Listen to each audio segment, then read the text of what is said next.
Students, आइए हम देखते हैं कुछ क्वेश्चन हम सॉल्व करेंगे। जैसे कि आपको दिया गया है कोई भी संख्या, जैसे मान ली 6 और यहाँ पे स्क्वायर दे दिया गया है और इसका होल स्क्वायर के रूप में आपको 5 दे दिया गया, पावर 5, या इसको हम एक्सपोनेंट भी बोलते हैं, पावर भी कर सकते हैं। ये हमारा बेस है, स्क्वायर बोल सकते हैं, ये भी आपका पावर 5 कर सकते हैं, उसमें कोई दिक्कत नहीं है। आपसे कहा जा रहा है कि find the value of this question, तो आप क्या करेंगे? आपके दिमाग में विभिन्न प्रकार के क्वेश्चन आएंगे कि इसको हम सॉल्व कैसे करें। तो बहुत आसान है, इसमें कुछ नहीं करना है।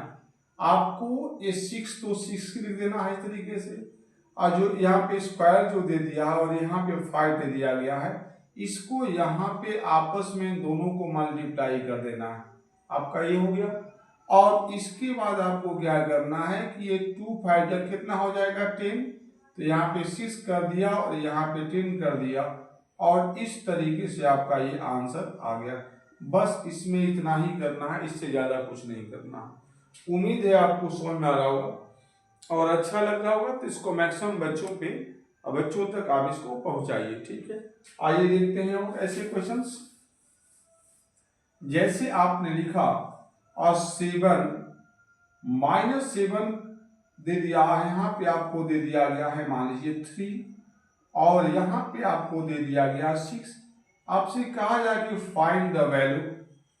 अब इस क्वेश्चन का वैल्यू निकालना है, कैसे निकालेंगे?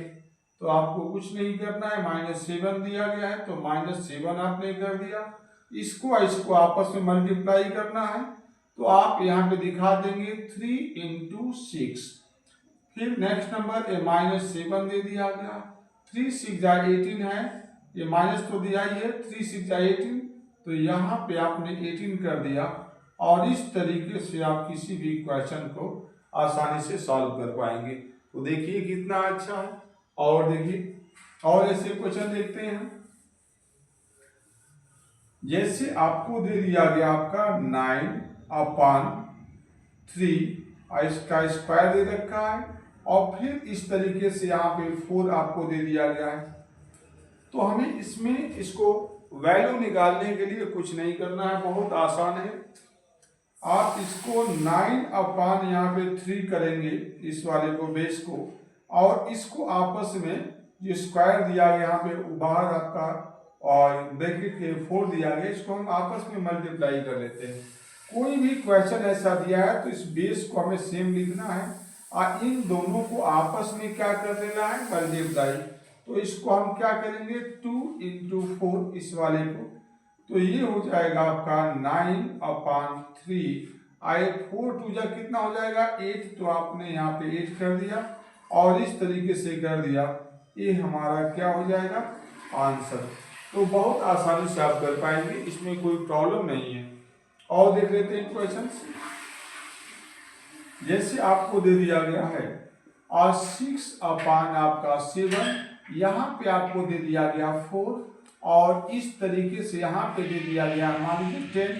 अब आपके दिमाग में आएगा कि हाउ सॉल्व दिस क्वेश्चन, इस प्रकार के क्वेश्चन को कैसे सॉल्व करें। तो बहुत आसानी से आप कर पाएंगे।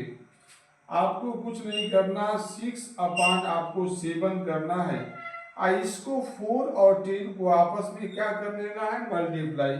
तो यहाँ पे आप करेंगे 4 × आपका 10 हो जाएगा, और ये 6/7, इन दोनों को जब मल्टीप्लाई करेंगे तो 10 4 जा कितना हो जाएगा 40। तो यहाँ पे आप जो है यहाँ पर 40 कर देंगे, और इस तरीके से आपका ये हल निकल जाएगा। तो मुझे लगता है कि आपको कोई प्रॉब्लम नहीं आएगी और बहुत आसानी से आप कर पाएंगे, ठीक है। चलिए, अच्छा लग रहा हो तो आप इस क्वेश्चन को, इस प्रकार के वीडियोज को मैक्सिमम बच्चों तक आप सेंड करिए, आप कुछ नया सीखेंगे, ठीक है। Thank you. और मैक्सिमम बच्चों तक इसको क्या करें, डिस्क्राइब करिए। Thank you.